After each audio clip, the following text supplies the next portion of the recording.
하나님의 은혜와 사랑이 오늘 하나님 앞에 예배하는 우리 모두와 함께 하시기를 주님의 이름으로 축원합니다. 오늘은 새로운 삶의 방식을 살라, 새로운 삶의 방식을 살라라는 제목으로 말씀의 은혜를 나누도록 하겠습니다. 그림을 좀 보여주실까요? 예전에 제가 사역했던 한 교회는 교회 내 분쟁으로 인해서 큰 내홍을 겪었던 그런 교회가 있었습니다. 원로 목사님과 담임 목사님 사이에 권력 다툼이 벌어져서 교회가 원로 목사 편과 담임 목사 편으로 이렇게 편가르기를 하고 주일날 경찰이 출동할 정도로 몸싸움을 하는 그런 심각한 싸움을 거의 1년 가까이 그렇게 했더라고요. 제가 부목사로 그 교회에 부임한 때는 이 담임 목사님이 교회를 빠져나와서 인근의 학교에서 새로운 교회를 세웠을 때였습니다. 비록 교회 건물을 포기했지만 약 80%의 성도가 담임 목사를 따라 나와서 새롭게 교회를 세워가는 중이었기 때문에 아주 에너지가 넘치는 그런 시기였던 것 같습니다. 그렇지만 교회를 빠져나왔다고 해서 모든 문제가 해결이 된 것은 아니었습니다. 과거에 분쟁을 하는 과정에서 서로를 고소하는 법적인 문제들이 남아 있었습니다. 한 번은 상대편의 고소건으로 여러 성도님들이 법원에 출두를 해야 되는 그런 일이 있었습니다. 걱정도 되기도 하고 또 결과가 궁금하기도 해서 저도 법정에 방청객 자격으로 그렇게 따라갔었습니다. 정말 문제가 있어서 고소했다기보다는 괴롭힐 목적으로 한 고소였기 때문에 대부분 혐의 없음 판정을 받았습니다.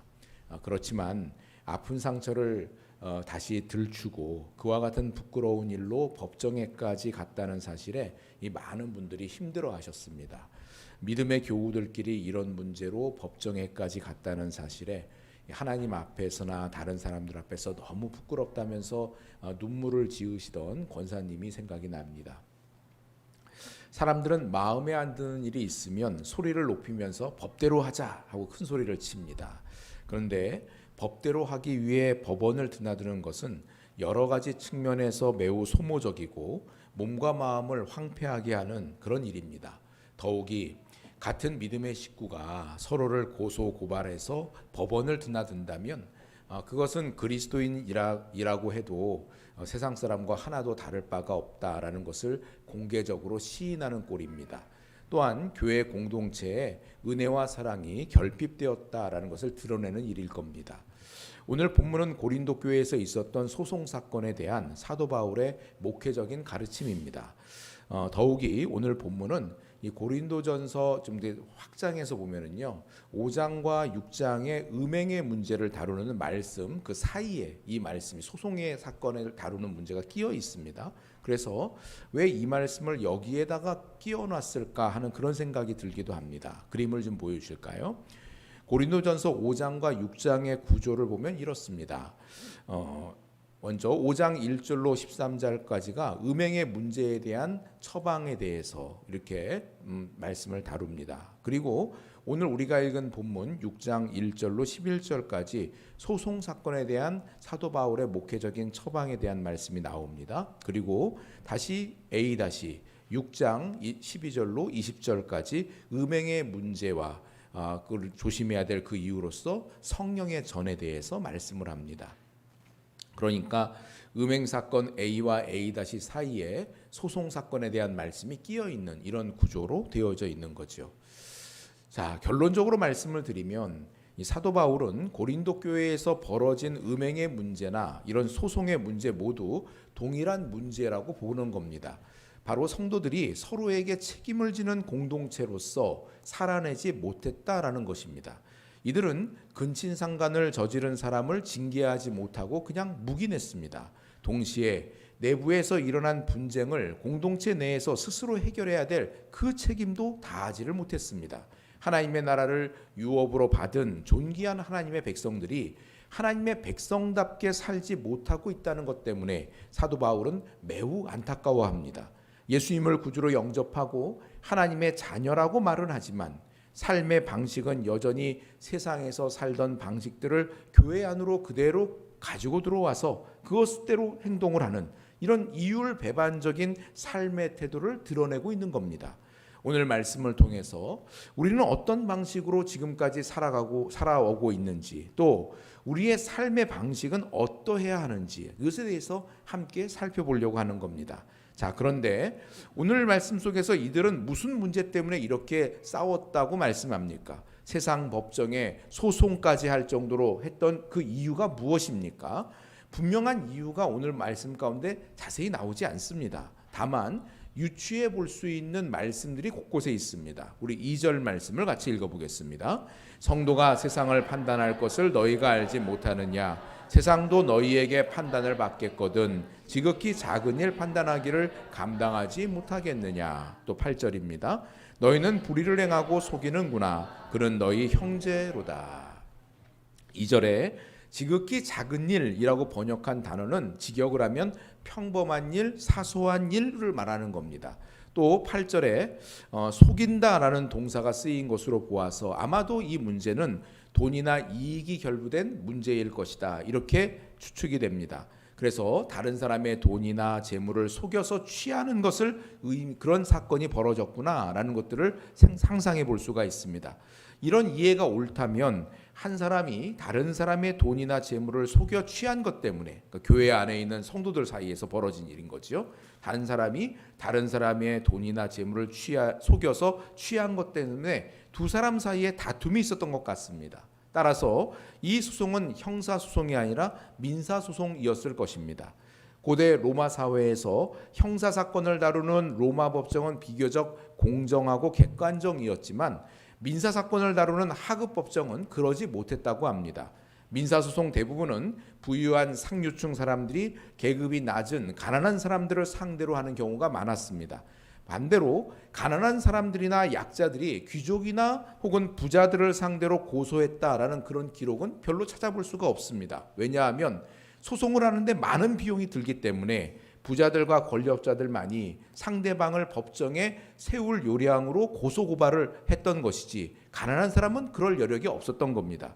이런 정황으로 볼 때 동료 교인을 고소한 이 성도는 교회 내에서 재력이 있는 유력한 사람이었을 것으로 보입니다. 그는 상대방보다 지위가 높고 재산이 많았기 때문에 승리를 확신하면서 소송을 시작했을 것이라 이렇게 추측해 볼 수가 있습니다.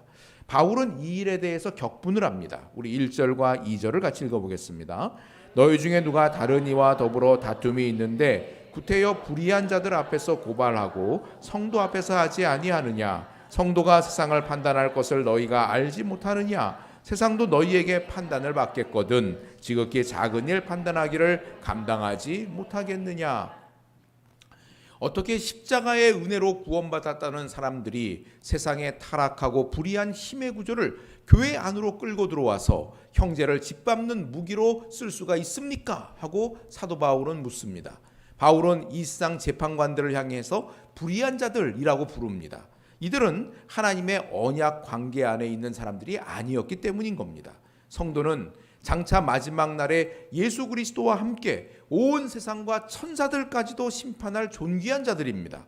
장차 세상 만물을 주님과 함께 심판할 자들이 고작 사소한 손해를 보지 않겠다고 불의한 재판관들 앞에 머리를 조아리며 판결을 구하는 것이 합당치 않다, 이렇게 본 겁니다. 우리 7절과 8절을 같이 읽어보겠습니다.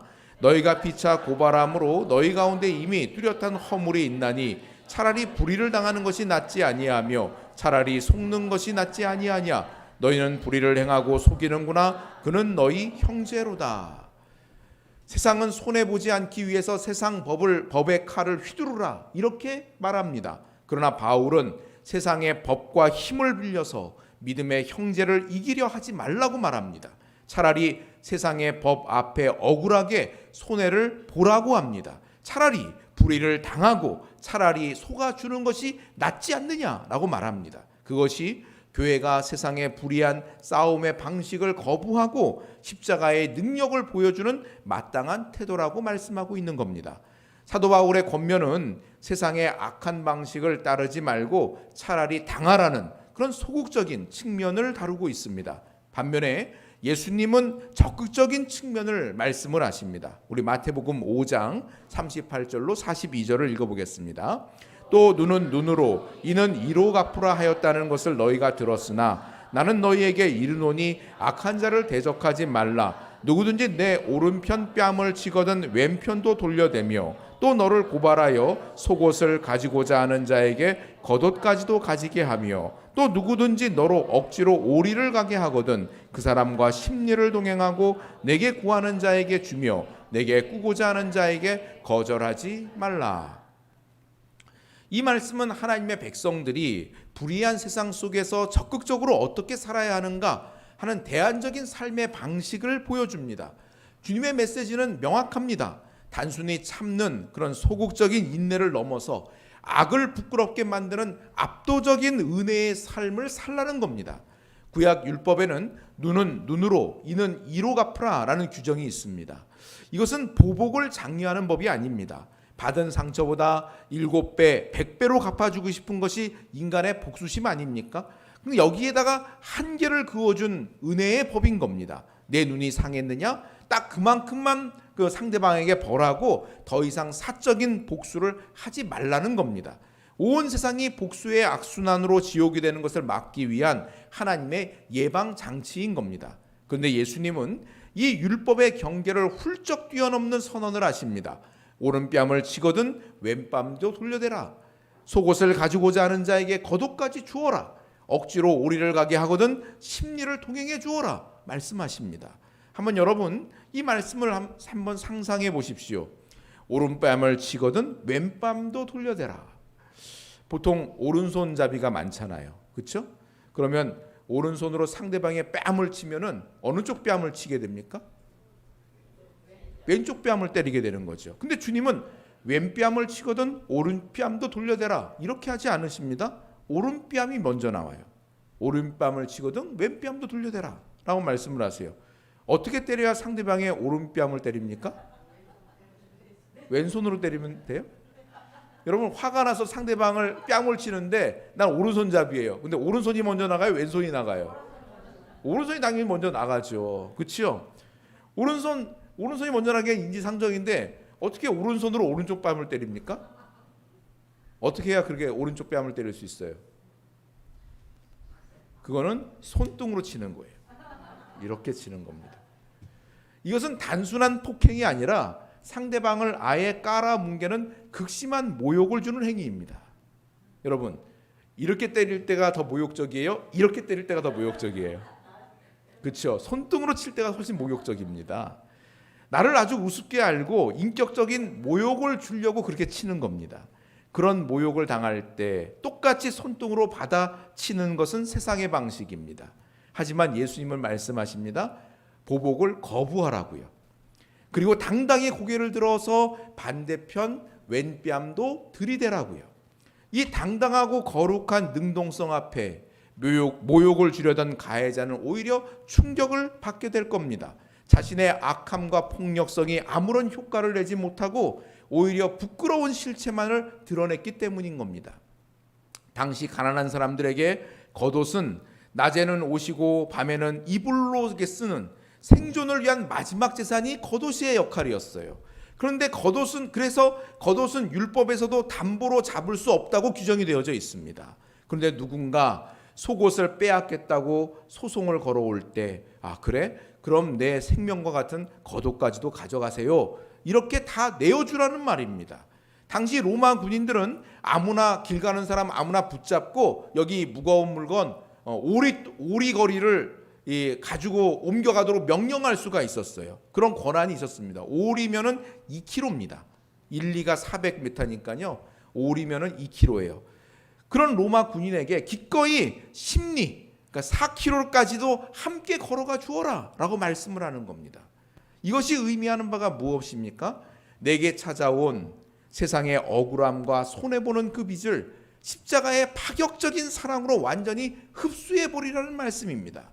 세상이 상상조차 할 수 없는 압도적인 사랑과 은혜를 흘려보내라는 겁니다. 보복의 사슬을 내 손에서 완전히 끊어버리고 파격적인 은혜를 유통시키는 주님의 십자가의 방식을 따라가라는 말씀인 겁니다. 이 방식이야말로 예수님이 친히 십자가에서 보여주신 원리입니다. 예수님은 능력이 없어서 십자가를 진 것이 아닙니다. 자신을 모욕하고 침뱉는 자들의 그 죄를 십자가로 다 흡수하셔서 도리어 그들을 용서하시고 살리시는 가장 적극적인 사랑의 법을 성취하셨습니다. 할렐루야. 주님이 보여주신 십자가의 그 압도적인 은혜의 길을 제자인 우리들도 따라 살라는 말씀을 하신 겁니다. 자, 여러분, 이런 말씀과 부르심 앞에 쉽게 동의가 되십니까? 어떠세요? 아멘. 예, 그렇게 살아야지요. 그렇게 살겠습니다. 그렇게 잘 되세요? 예, 아마 부담스러운 마음이 먼저 찾아오지 않습니까? 그것은 어찌 보면 너무 당연합니다. 기꺼이 속아주고 뺨을 돌려대고 자신의 권리를 주장하지 않으면 세상은 그런 사람들을 영락없이 바보나 패배자로 여길 것이 뻔하기 때문입니다. 요즘 말로 하면 루저입니다. 루저. 그러니 주님의 명령은 십자가의 사랑으로 바보처럼 살라는 것입니다. 사실 우리 힘으로는 이렇게 살 능력도 없습니다. 어떻게 우리 자신의 힘으로 기꺼이 속아주고 뺨을 돌려대며 자신의 권리를 주장하지 않는 삶을 살 수가 있겠습니까? 때문에 사도 바울은 우리의 정체성이 어떻게 달라졌는지를 상기시킵니다. 우리 9절로 11절을 같이 읽어보겠습니다. 불의한 자가 하나님의 나라를 유업으로 받지 못할 줄을 알지 못하느냐? 미혹을 받지 말라. 음행하는 자나 우상 숭배하는 자나 간음하는 자나 탐색하는 자나 남색하는 자나 도적이나 탐욕을 부리는 자나 술 취하는 자나 모욕하는 자나 속여 빼앗는 자들은 하나님의 나라를 유업으로 받지 못하리라. 너희 중에 이와 같은 자들이 있더니 주 예수 그리스도의 이름과 우리 하나님의 성령 안에서 씻음과 거룩함과 의롭다 하심을 받았느니라. 아멘. 8절에서 자신의 작은 이익을 위해 형제를 고소한 자를 불의하다 이렇게 말했던 사도 바울은 9절에서 불의한 자는 하나님의 나라를 유업으로 받지 못한다라고 선언을 합니다. 그리고 10가지 불의한 자의 목록을 나열을 합니다. 음란한 자, 우상을 숭배하는 자, 간음하는 자, 남창 노릇을 하는 자, 동성연애를 하는 자, 도둑질하는 자, 탐욕을 부리는 자, 술 취하는 자, 남을 중상하는 자, 남의 것을 약탈하는 자들은 하나님의 나라를 상속하지 못한다고 말씀합니다. 이 불의한 자의 목록은 크게 보아서 돈의 문제와 성의 문제로 그렇게 양분이 됩니다. 성과 돈은 너무나 강력한 유혹거리이기 때문에 누구든지 쉽게 넘어질 수 있는 그런 여지가 있습니다. 때문에 이와 같은 문제에 대해서 미혹을 받지 말라고, 스스로를 속이지 말라고 경고를 합니다. 그리고 11절에 너희 중에 이와 같은 자들이 있더니 주 예수 그리스도의 이름과 우리 하나님의 성령 안에서 씻음과 거룩함과 의롭다 하심을 받았느니라 라고 선포합니다. 과거에 예수 믿기 전에 우리 모두는 하나님의 나라에 합당하지 않은 죄 가운데 빠져 살았습니다. 세상의 법칙이 당연하다는 듯이 하나님과 상관없이 자기 욕심을 따라서 자기 정욕을 따라서 살았던 사람들인 겁니다. 그랬던 우리가 예수 그리스도의 이름과 우리 하나님의 성령 안에서 씻음과 거룩함과 의롭다 하심을 받았다고 말씀합니다. 씻음은 세례를 암시하는데 과거의 죄악된 행실로부터 씻김을 받았다는 의미입니다. 또한 하나님의 언약 백성으로서 의롭다 하심을 받았습니다. 그리고 하나님을 섬기는 백성으로 구별되어 거룩함을 받았습니다. 할렐루야. 우리는 주님의 은혜로 죄악된 옛 삶의 방식으로부터 씻음과 거룩함과 의롭다 하심을 받은 하나님 나라의 상속자들이기 때문에 더 이상 옛 삶의 방식을 따라 살면 안 된다는 겁니다. 우리는 영원한 하나님의 나라를 유업으로 받은 상속자들이기 때문에 존귀한 상속자답게 하나님 나라의 방식을 따라 살라고 말씀하고 있는 겁니다. 그것은 차라리 불의를 당하고 차라리 속아주는 삶입니다. 그것은 한쪽 뺨마저 돌려대는 삶이며 겉옷까지 내어주는 삶이고 심리까지도 기꺼이 동행하는 삶을 말하는 겁니다. 그렇게 바보같이 살아도 우리가 상속받은 것이 너무나도 어마어마하게 크기 때문에 하나도 아쉽지 않는 삶이라고 말씀하는 겁니다. 야, 너 그렇게 살아도 내가 너에게 상속한 것이 너무나 크기 때문에 그거 아무것도 아니야 라고 말씀하고 있는 거예요. 로마서 8장 18절 말씀을 같이 읽어보겠습니다. 생각하건대 현재의 고난은 장차 우리에게 나타날 영광과 비교할 수 없도다. 아멘. 이렇게 말씀을 드려도 마음에 별로 안 와닿는 분들이 분명히 있을 겁니다. 그래도 그렇지요, 목사님. 어떻게 그렇게 바보처럼 기꺼이 당하는 삶을 삽니까? 그렇게 살면 다 호구 잡습니다. 아마 그런 생각들이 막 불쑥불쑥 올라올 겁니다. 그 다음 좀 보여주시겠어요? C.S. 루이스는 그의 책 영광의 무게에서 이런 이야기를 합니다. 복음서가 당당하게 약속하는 보상, 그 엄청난 보상들을 생각하면 우리 주님은 우리의 갈망이 너무 강하기는커녕 오히려 너무 약하다고 말씀하실 듯합니다. 우리는 무한한 기쁨을 준다고 해도 술과 섹스와 야망에만 집착하는 냉담한 피조물들입니다. 마치 바닷가에서 휴일을 보내자고 말해도 그게 무슨 뜻인지 상상하지 못해서 그저 빈민가 한 구석에서 진흙파이나 만들며 놀고 싶어하는 철없는 아이와 같습니다. 우리는 너무 쉽게 만족합니다. 여러분, 이 이야기를 한번 깊이 생각해 보십시오. 하나님은 저와 여러분들을 하나님의 나라의 후계자로 삼아주시겠다는 어마어마한 약속을 하십니다. 근데 우리는 하나님의 나라의 그 놀라운 상속을 본 적도 없고 상상력도 부족해서 그 말의 진리를 제대로 깨닫지를 못합니다. 그래서 겨우 구한다는 것들이 이 땅에 사는 동안 내 욕망과 욕구가 실현되는 것이고, 그렇게 되는 것이 축복이고 그렇게 되는 것이 감사한 일이라고 여기면서 그런 것들만을 추구하고 구합니다. 마치 빈민가 어린아이에게 멋진 해변의 별장에서 아주 재미있게 놀자 이렇게 얘기해줘도 한 번도 해변을 본 적도 없고 한 번도 별장을 구경해 본 적이 없다 보니 그냥 나는 진흙으로 소꿉장난하는 게 더 재밌는데 하면서 별로 기대하지 않는 것과 같다는 얘기입니다. 그러면서 우리는 너무 쉽게 만족한다는 거예요. 갈망이 큰 게 아니라 갈망이 너무 적다는 거예요. 당장 눈앞에 만질 수 있는 10원짜리 100원짜리 이런 것들에만 집착을 하고, 하나님께서 어마어마한 하늘나라의 상속을 우리에게 주시겠다고 약속을 하시는데 그것에 대해서는 별 감흥도 없고 기대감도 없다는 얘기죠.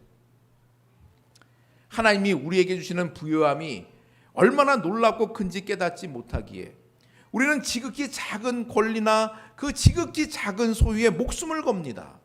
조금도 양보하지 못하고 내 권리가 조금이라도 침해를 받았다고 생각하면 그것을 되갚지 못해서 전전긍긍하며 사는 겁니다. 이 모두는 우리를 하나님의 나라의 상속자로 삼아주심으로 변화된 나의 정체성을 잊은 행동이고, 하나님 나라의 상속자가 되었다는 그 의미가 무엇인지를 미처 깨닫지 못하기 때문이라는 얘기입니다. 바울은 선포합니다. 사랑하는 성도 여러분, 여러분들은 전에는 진흙구덩이에서 머리채를 잡고 싸우던 사람들입니다. 그러나 이제는 아닙니다. 여러분은 예수 그리스도의 피로 깨끗이 씻겨졌습니다. 하나님의 소유로 거룩하게 구별되었습니다. 하나님 나라의 법정에서 무죄를 선언받고 의롭다함을 얻었습니다. 온 우주에 여러분들은 진흙파이를 소유하려 아웅다웅하는 거지가 아니라 온 우주와 아름다운 세상을 유업으로 약속받은 하나님 나라의 상속자들입니다. 할렐루야. 존귀해진 우리의 정체성을 잊지 않아야 하나님 나라 백성다운 그런 삶을 살 수가 있는 겁니다. 다음 그림을 좀 보여주시겠어요? 미국의 캐서린 하이드라는 작가가 자신이 경험했던 일을 각색한 Pay Forward, 우리말로 번역하면은 미리 갚아요라는 제목이 될 텐데 이런 소설을 썼습니다. 우리말로는 트레버라는 이름으로 이렇게 책이 출간이 되었었는데요. 그 내용이 이렇습니다. 캐서린 하이드가 경험했던 일인데요. 캐서린 하이드가 몰고 가던 트럭에 갑자기 불이 붙자 어디선가 건장한 남자 2명이 도와주기 위해서 뛰어옵니다. 하지만 당황한 하이드는 본능적으로 그들이 자신을 해치려는 줄 알고 오지 말라고 하고 소리를 막 질러대는 거죠. 그럼에도 두 남자는 위험을 무릅쓰고 불을 꺼주었고, 그녀는 상황을 파악하기도 전에 이 사람들은 어디론가 그냥 가버려가지고 고맙다는 말도 못한 겁니다. 결국 그녀는 감사하다는 말조차 제대로 하지 못했고, 그 일을 생각하면 죄의식을 느낄 정도로 미안한 마음이 들었던 겁니다. 생각 끝에 그녀는 이제부터 은혜를 미리 갚기로 정합니다. 이미 받은 친절에 대해서 빚을 갚을 수 없다면 앞으로 살아가면서 입을 은혜에 대한 감사와 보상을 미리 해야 되겠다, 이렇게 마음을 먹습니다. 그래서 그녀는 모르는 사람들에게 작은 친절과 도움을 베풀기 시작을 하고, 이런 내용을 페이 포워드 미리 갚아요라는 소설을 쓰게 되었습니다. 이 소설은 각색이 되어져서 2000년도에 영화로도 제작이 되었습니다. 우리나라에서는 아름다운 세상을 위하여라는 제목으로 상영이 되었습니다. 2000년도면은 제 느낌상으로는 별로 오래된 것 같지 않은데, 계산해 보니까 벌써 26년 전 영화 아닙니까? 그래서인지 OTT에서도 쉽게 찾아지지가 않더라고요. 다른 OTT에 한두 군데 나오긴 하던데, 그래서 이게 쉽게 구할 수가 없더라고요. 한번 다시 보고 싶었는데 볼 수가 없었습니다. 혹시 보실 수 있으신 분들은 한번 보십시오. 참 좋은 영화입니다. 영화 속에서 이 소설을 읽은 이 소년이 이 세상을 조금이라도 좋게 만들 수 있는 방법을 생각해 오라는 학교 숙제를 해야 되는 상황인 거예요. 그러면서 이 세상을 조금이라도 좋게 만들 수 있는 방법이 무엇이 있을까 생각하다가 자신이 읽은 이 책을 떠올립니다. 그러면서 미리 갚아요 캠페인을 해야 되겠다라는 프로젝트를 진행을 합니다. 자신이 3명의 다른 사람에게 앞으로 질 빚을 갚는 그런 호의나 친절을 베푸는 겁니다. 미리 베푸는 거예요. 그러면 그 3사람도 호의를 베푼 사람한테 되갚는 게 아니라 또 다른 3사람에게 각각 그런 호의와 친절을 미리 갚는 방식으로 그렇게 행하는 겁니다. 그렇게 하기로 약속을 하는 겁니다. 그래서 한 사람이 3사람이 되고 3사람이 9사람이 되고 9사람이 27사람이 되는, 그래서 누구든지 미리 갚는 세상, 그러면 세상이 좀 더 좋아지지 않을까요? 이 소년이 그런 생각을 하고 미리 갚아요 캠페인을 진행을 합니다. 남보다 미리 친절하고 미리 도와주는 좋은 세상을 만드는 꿈을 갖고 소년이 열심히 캠페인을 벌인다라는 것이 영화의 줄거리입니다. 여러분, 하나님이 우리에게 원하시는 것이 바로 이런 것이 아닐까요? 장차 우리가 누리게 될 하나님 나라의 그 풍요로움과 평화를 오늘 우리가 발딛고 서 있는 이 팍팍하고 뾰족한 삶의 현장 속에서 형제들을 먼저 용서하고 내가 손해를 감수하고 먼저 손을 내미는 하나님 나라에서 누릴 그 영광스러운 삶의 은혜를 미리 갚는 겁니다. 무한한 유산을 받은 하늘 부자답게 이 땅의 억울함의 악순환을 기꺼이 감수하며 소멸시켜버리는 십자가의 그 압도적인 사랑을 실천하는 삶을 사는 겁니다. 말씀을 맺겠습니다. 사랑하는 성도 여러분, 우리는 고작 진흙 소꿉놀이에 생명을 걸도록 부름받은 비천한 존재들이 아닙니다. 우리는 주 예수 그리스도의 보혈로 씻겨진 영광스러운 하나님 나라의 존귀한 상속자들입니다. 이번 한 주간 영리함과 이 속에 빠른 세상 속에서 하나님 나라의 상속자, 하나님 나라의 부자로서 살 수 있기를 바랍니다.